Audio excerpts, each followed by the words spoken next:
Everyone, welcome back to our YouTube channel. And आज मैं आप लोगों को देने वाली हूँ 5 major tips that you need to hear before your paper. And please guys, इसे लास्ट तक देखना। अब मैम, आपको क्या पता कि कौन सी इंपॉर्टेंट चीजें हैं, क्या गलतियां बच्चे करते हैं। गाइस, मैंने अभी अभी एक मॉक इवैल्यूएशन खत्म किया है अपने स्टूडेंट्स का, जो प्री मार्च 2025 का मॉक था। तो उसमें मेरे को कुछ गलतियां कॉमन दिखी जो मैं इस वीडियो में आप लोगों से शेयर करने वाली हूँ। एंड इनफैक्ट मैंने ये मिस्टेक्स लिखी है अपनी नोटबुक में, एंड मैंने सेम मैसेज अपने ग्रुप पे भेजा है। And I thought of making a video for each one of you. तो 5 ही टिप्स की बात करेंगे, ज्यादा मैं आप लोगों को पकाऊंगी नहीं। तो सबसे पहले टिप है आपके रिस्क के question. Now out of few students I noticed कि उन्होंने बहुत लंबा लंबा अकाउंटिंग स्टैंडर्ड्स लिखा है। तो ये बात मुझे आप लोगों को फिर से रिमाइंड करवानी है कि ये एसबीआर का पेपर नहीं है, ये ट्रिपल ए का पेपर है। इसमें अकाउंटिंग स्टैंडर्ड्स को लिख के आने से आपको मार्क्स नहीं मिलेंगे।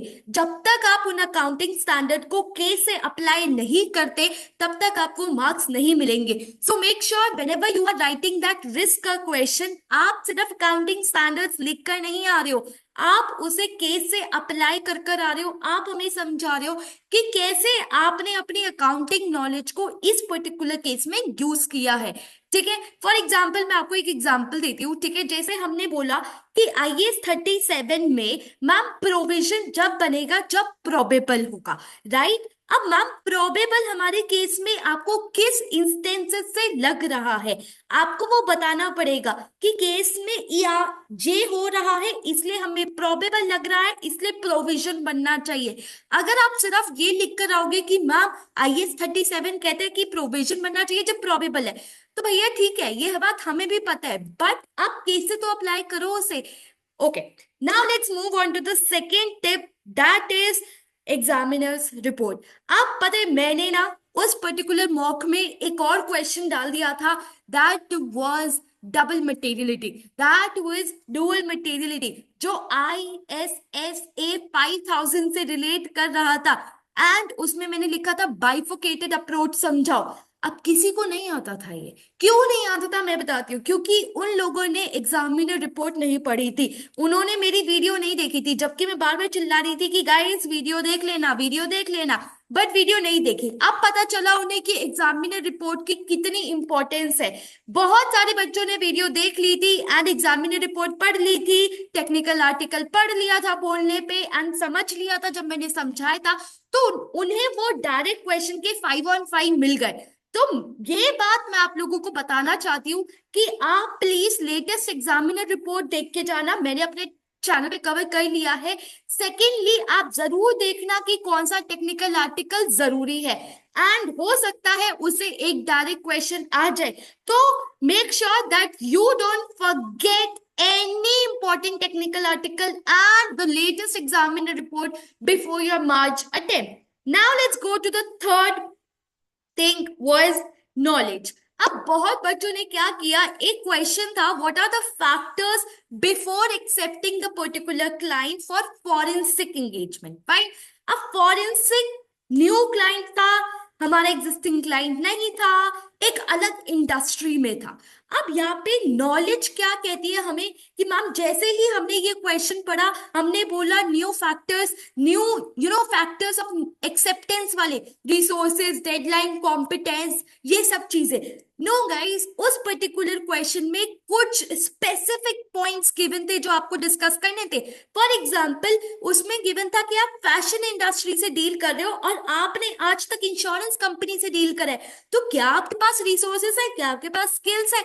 ऐसे आपको अपनी नॉलेज ही नहीं अप्लाई करनी, आपको उसे देखना है कि आप अपनी नॉलेज को केस में कैसे बिठा रहे हो। जैसे इस आंसर में अगर एक बच्चा सिर्फ ये लिख कर आ रहा है कि मैम आपको कॉम्पिटेंस चाहिए, मैम आपको स्किल्स चाहिए, हाँ चाहिए, मुझे भी पता है, बट अगर एक बच्चा ये लिख कर आ रहा है कि ma'am we don't have industry experience, ये हमारे लिए नई इंडस्ट्री है, यहाँ पे स्किल्स होना जरूरी है, तो उस बच्चे को ज्यादा मार्क्स मिलेंगे। The reason being very simple कि उसने केस से रिलेट किया है और फर्स्ट स्टूडेंट ने केस से रिलेट नहीं करा। Fine, now let's go to the fourth point. Fourth point कहता है missing out conclusion. Now in जल्दी जल्दी में हम बहुत इंपॉर्टेंट प्रोफेशनल मार्क्स खो रहे हैं। क्यों खो रहे हैं? क्योंकि मैम हमें वो 3 घंटे का इतना प्रेशर होता है कि हम मटेरियलिटी की जस्टिफिकेशन लिखना भूल जाते हैं, हम कंक्लूजन भूल जाते हैं।